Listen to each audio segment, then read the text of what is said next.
And we are back in Dave's Garage. Hi, everybody. My name is Dave. I teach people how to play saxophone right here in this very garage, right here in Dave's Garage. And if you're in the Southern California area and you want to stop by, please accept my shameless self plug. Boy, say that fast 10 times in the morning. Shameless self plug. This is my business, and this is how I support myself by teaching people to play the saxophone. Yeah, I can play the flute. Yeah, I can play the clarinet. But I don't. I specialize in the saxophones, okay? Thank you, all of you, for being there. We've, I think, top 350 members now. I'm just, that blows my little mind, and I thank you so much. Thank you, new subscribers and old, for being there. I'm humbled, and I'm here to serve you, and I'm grateful that I've met so many of you now. You've reached out either through email, davegoodsax@gmail.com, davegoodsax@gmail.com, or you've left messages for me, and I really appreciate that. I have a better life, and I know I say this every, but it's true. I have a better life for having met those of you and interacted, and it's my honor to be here and to be able to put these lessons together. Now, today, let's get right to business here, and I'll try to make this one brief. I do have a tendency to ramble. What did Lester Young, Cannonball Adderley, and Michael Brecker have that you don't and likely never will? Let me repeat that question. What did Lester Young, Cannonball, and Michael Brecker have that you don't and likely never will? Now, I know so many of you are coming up with answers right now, and they're not what you think. We'll get right to it. So, a couple of weeks ago, it just occurred to me that things have changed so drastically. I offered a student, one of my students here, one of my improviser students here, Buck, if he could name a single jazz club in San Diego. Come up with the name of a single current jazz club in San Diego. Not a music hall where they meet with maybe some local jazz every now and then. Not a place downtown, nice restaurant that does jazz once a week. Not a place that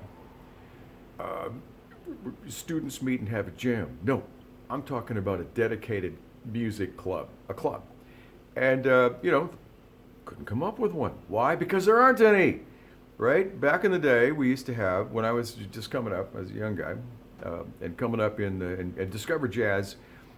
By the time I was 15 or 16, I think, I wasn't always a jazz guy. I discovered it when I got to high school. And my classmates, Hollis Gentry and Nathan East, and Carl Evans and Skipper Ragsdale, they were all very deeply into jazz by that point in time. And what was going on in town were jazz clubs, actual places that just did jazz. And I'm going to count off some names, and maybe some of you have actually passed through here and been to them. The Blue Parrot, Chuck's Steakhouse, Hilario's atop the Summer House Inn in La Jolla. Never forget that ad. The Triton, right? There were also, many other clubs before that. Our Mission Valley was kind of like a little mini Las Vegas. There were great acts there in the hotel lounges.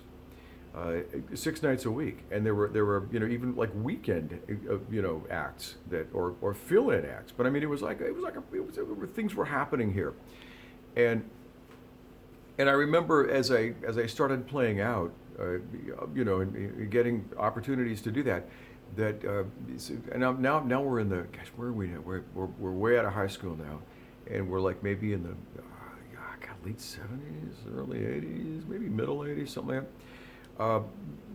We had dedicated clubs that would put us on stage, give us stage time. We didn't make any money at it, but we had stage time. We got a place to work the act out, right, with each other, right? That was so important. We had a community, right?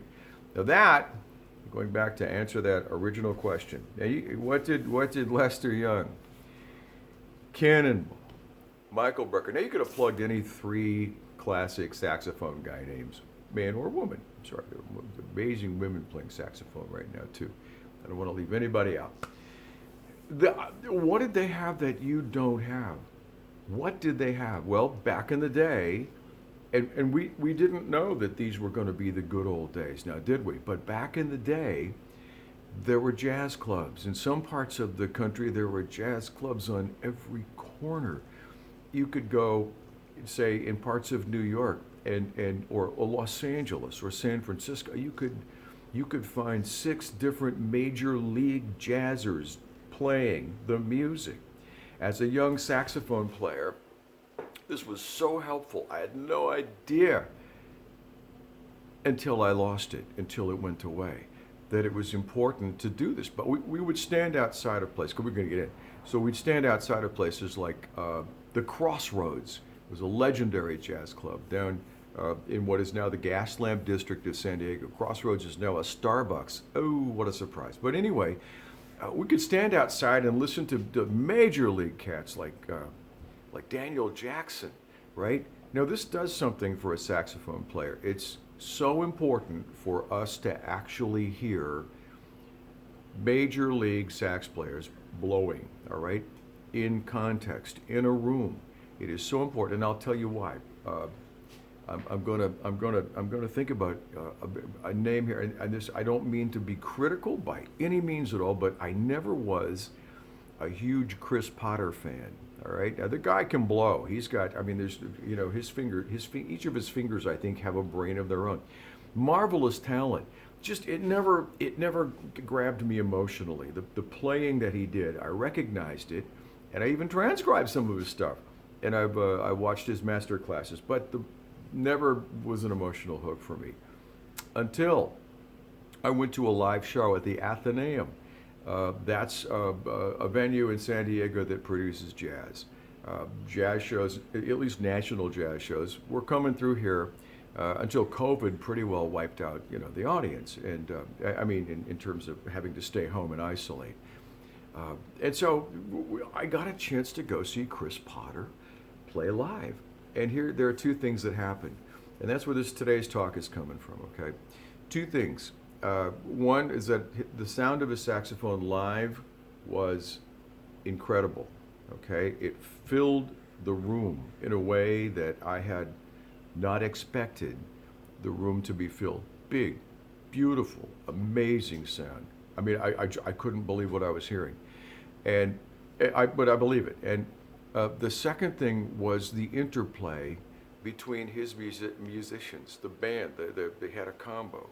And the high level of musical dialogue that they exchanged among each other, each playing at peak capacity, but playing with each other. Now, it's so important that you hear this. Now, just a few days ago, I went to listen to a few guys I like them very much. They're high level. They're top A-plus players here from San Diego, and they were on a stage doing some kind of a thing at a casino. And we have a lot of casinos here. And they were doing a thing, and each one of them was playing spectacularly well, as they do, but they were not playing together. There was no musical dialogue happening between them. The bass was doing his thing. Oh man, the drummer was doing his thing. Great. Keyboard guy, great. Guitar guy, great. But none of them, they were not playing with each other. This is an incredible distinction that I think that we lose as students of the art, especially the younger students of the art who will not have. And I'm coming back to my point here. You could have plugged any 3 major sax names into the equation. But what they had was a community, all right? They got to go to places and hear, and not just gig, but hear other musicians play. They got to interface with other musicians, and they got to hang out. And in that, the language was learned, and it was passed along, okay? I think this is just so important. Learning stuff from YouTube, well, and here we are, right, once again, we'll look at YouTube as being such an advantage that those guys didn't have. Well, I mean, Michael Brecker might have had it, but the guys just didn't have that. At the time, they didn't have this gigantic basement and this electronic means of, you can push 3 buttons on your smartphone and bam, you got whatever you can find, whatever you want, your heart desire, it's there, right? Is it better? No, it's not better. Listening to some, like a download or a recording I mean, it's all we got, but it's not better. Now, did we learn off of records? Yes, records, vinyl. Many of you youngsters may not know what a record is. Next time we'll have a lesson about it. But yeah, sure, we had records, we had recordings, and we would listen to the recordings. But quite often we would catch something at a show and run home and try to figure out what it was. I mean, your memory was engaged, right? Your heart was engaged. It was all tied in together.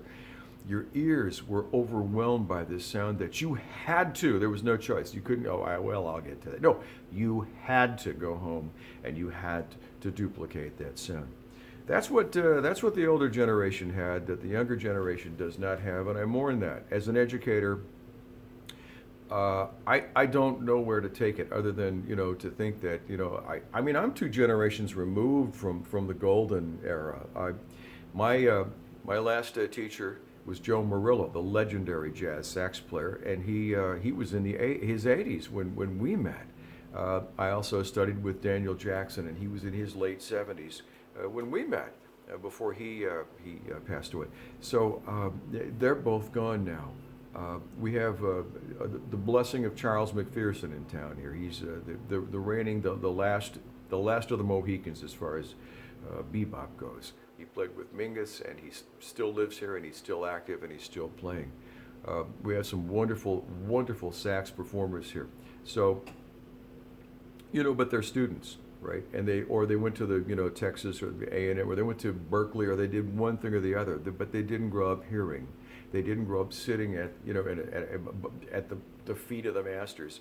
What a bad pun that was, but they didn't do that. So anyway, there's a piece missing, and every time we take another lap around, there's another piece missing as yet another major league club closes or another major league opportunity comes to an end because of the nature of things. Tastes change, and then going back, we had the dreaded COVID there. Couple of years. So, what do? How do you fix this? You don't. You live with what you have, and you realize, any chance that you have, I don't care what it is. If there's somebody that's coming to, and I don't care who it is, I don't care what their genre is, I don't care if it's smooth jazz, I don't care if it's pop jazz. If you're a jazz snob, let's get over that. Go listen to Dave Koz, go listen to Kirk Whalum. They tour, they travel around. You gotta hear the sound live. You gotta hear the sound live, and you got to be in the presence of musicians who are connecting, okay? They're all connecting.